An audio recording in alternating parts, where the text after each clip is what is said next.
જય જવાન જય કિસાન મિત્રો, આજે આપણે વાત કરવાના છીએ કે લીંબુમાં ફાલ કઈ રીતે લાવવો અને કેવી કેવી માવજત કરવી તો આપણને મબલક પાક મળી રહે અને આપણી ખેતી જે છે એ ખોટમાં ન થાય. તો તમે મિત્રો જોઈ શકો છો કે આ આપણા લીંબુમાં ફાલ પુષ્કળ પ્રમાણમાં ફાલ છે લીંબુમાં અને લીંબુ પણ છે. તો હવે આપણે વાત કરી તો આવો ફાલ આપણે લીંબુમાં જો લાવવો હોય તો સૌપ્રથમ તો આને પહેલાં 8 થી આપણે 9મા મહિનામાં જ્યારે ખાતમનો ટાઈમ હોય ટૂંકમાં ત્યારે આપણે લીંબુને સૌપ્રથમ તો પહેલાં આપણે લીંબુને ગોળ મારવાનો હોય છે. ગોળ મારી અને આપણે દેશી એટલે ટૂંકમાં છાણિયું ખાતર, પછી ગાયુંનું હોય તો સૌથી ઉત્તમ, નકર ગમે તે એફિડોનમાઇન ગમે તે ચાલે એમ. મૂળ છાણિયું ખાતર જોયા ને એ ભરી અને પછી જો આવી રીતે ગોળ મારી દેવાનો હોય અને ગોળ આપણે એટલો ઊંડો મારવાનો હોય કે જે આ મૂળ રહ્યું ને આવી રીતના આવા મૂળ નીકળી જાય અંદરથી. મૂળ નીકળી જાય ત્યાં સુધીમાં ગોળ મારવાનો હોય અને ગોળ માર્યા પછી એને 20 થી 25 દિવસ આપણે પાણી દેવાનું હોતું નથી. 20-25 દિવસે આપણે એને ફરી પાણી આપી એટલે તરત જ એને ફૂટ ચાલુ થશે અને ફૂટ ચાલુ થાય એટલે તરત ફ્લાવરિંગ આવે અને એ ફ્લાવરિંગ આવી જાય પછી મિત્રો આપણે એને જે કાંઈ દવાઈઓના ડોઝ આવતા હોય દવાઈઓના ડોઝ દેવાના રહેતા હોય અને દવાઈઓના ડોઝ ન આપવા હોય તો આપણે દૂધ ગોળનો પણ પ્રયોગ કરી શકો છો, જેથી કરીને મધમાખી આવે અને ફલીકરણ સારું એવું મળી રહે.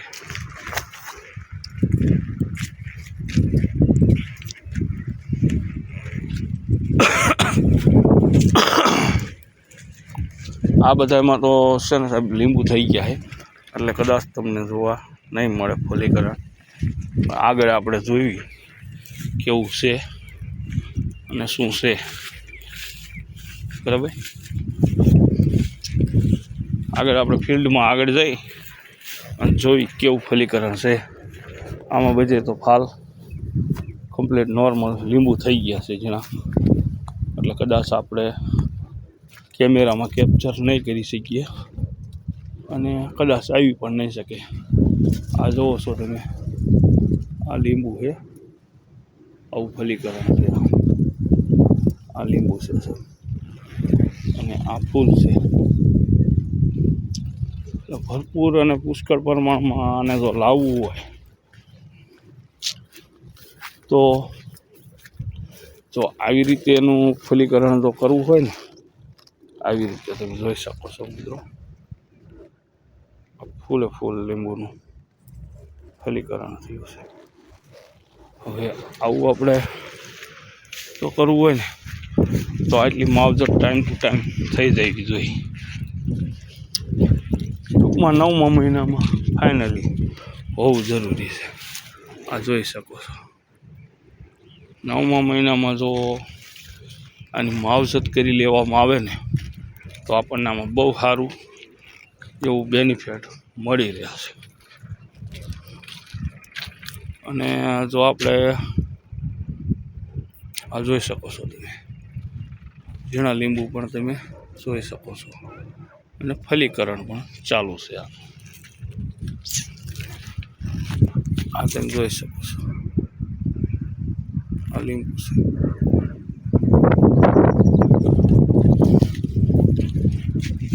આવા લીંબુ તો આવી જાય ને અને માર્કેટ તો હવે મંદી ઉપર તેજી ઉપર નિર્ભર રહેતી હોય.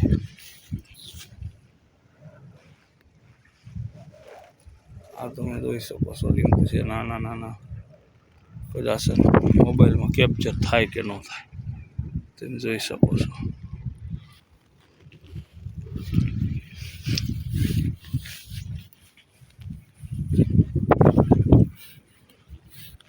ખાસ મિત્રો, અને બગીચામાં કોઈ દિવસ ખડની દવાનો ઉપયોગ કરવો નહીં.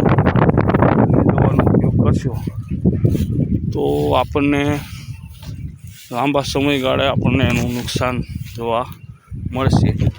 એ વખતે આપણને કદાચ સારું એવું લાગશે, પણ લાંબા ટાઈમે એનું નુકસાન આપણને જોવા મળતું હોય છે. એટલે બગીચામાં બને એટલું ખડની દવાનો પ્રયોગ કરવો નહીં, જેથી કરી અને આપણને કોઈ એનું નુકસાન થાય નહીં.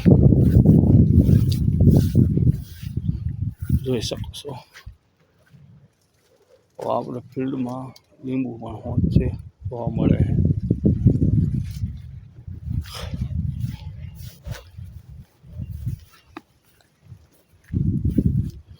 એટલે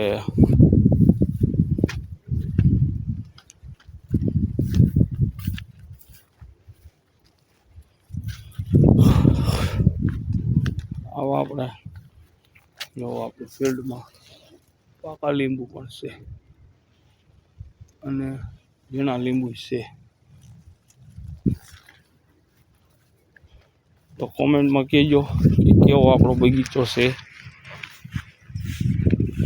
તમને કેવો લાગ્યો. કોમેન્ટમાં જરૂર જણાવજો. અને આપણી ચેનલમાં જો તમે નવા હોય તો આપણી ચેનલને લાઈક, શેર અને સબસ્ક્રાઈબ કરજો. અને જો આપણે વિડીયો બનાવવાની શરૂઆત કરી છે એટલે કદાચ વિડીયો બનાવવાની નોલેજ નથી આપણી પાસે. આવનારા સમયમાં આપણે બનશે એટલી કોશિશ કરશું કે સારામાં સારો વિડીયો બનાવી શકીએ અને આપણે ખેડૂત સુધી સાચી અને સચોટ માહિતી મોકલી શકીએ. તો આ લીંબુમાં આપણે જ્યારે ગોંધિયું આવતું હોય ત્યારે ડોક્સા અને લાન્સર ગોલ્ડનો એસિફેટનો ઉપયોગ કરવો. બાકી તો આપણને એગ્રોવાળા તો જૂનું કદાચ આપણને અલગ અલગ ઘણી બધું કહેતા હોય છે, આનો ઉપયોગ કરો, આનો ઉપયોગ કરો. કોઈ પણ ઉપયોગ કરવો નહીં અને ખોટા ખર્ચામાં આગળ ઊંડું ઉતરી જવું નહીં. નકર જે આપણને બેનિફિટ મળવાનો છે એ તમામ બેનિફિટ એગ્રોવાળા લઈ જાય છે. અને એનું ખાસ એક ધ્યાન રાખવું, એગ્રોવાળા આપણને અલગ અલગ કહેતા હોય છે આ કરો આ કરો, પણ આપણે એગ્રોવાળાનું કામ ધ્યાન દેવી નહીં. પાણી હાલે છે દરિયામાં.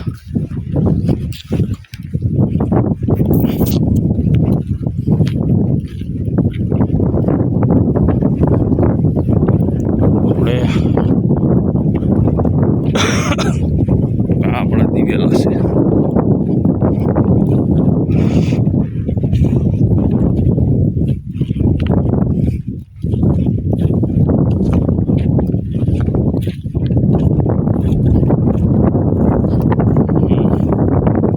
આપણી વરિયાળી છે, કદાચ તમને જોવા નહીં જડતી હોય જોઈ શકો છો. વરિયાળી છે.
જીરું કેવું છે કહેજો પાછા કોમેન્ટમાં. 50 દિવસ નથી, 45 થી 40 થી 45 દિવસનું છે.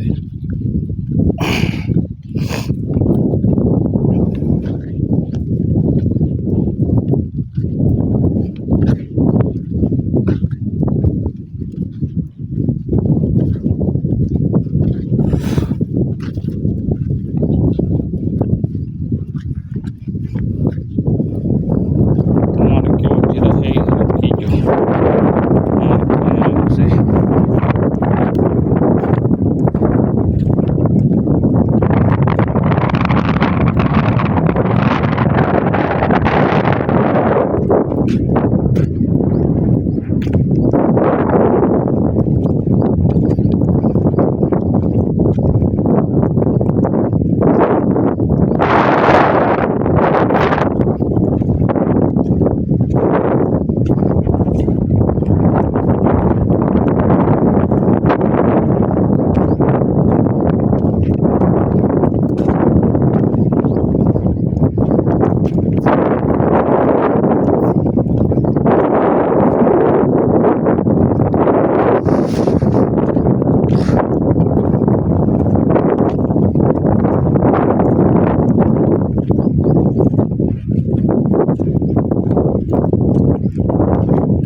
થોડુંક પાણી ભરાણું છે પણ હજુ સુધી તો વાંધો આવ્યો નથી જીરાને. આગળ શું થાય જોઈએ.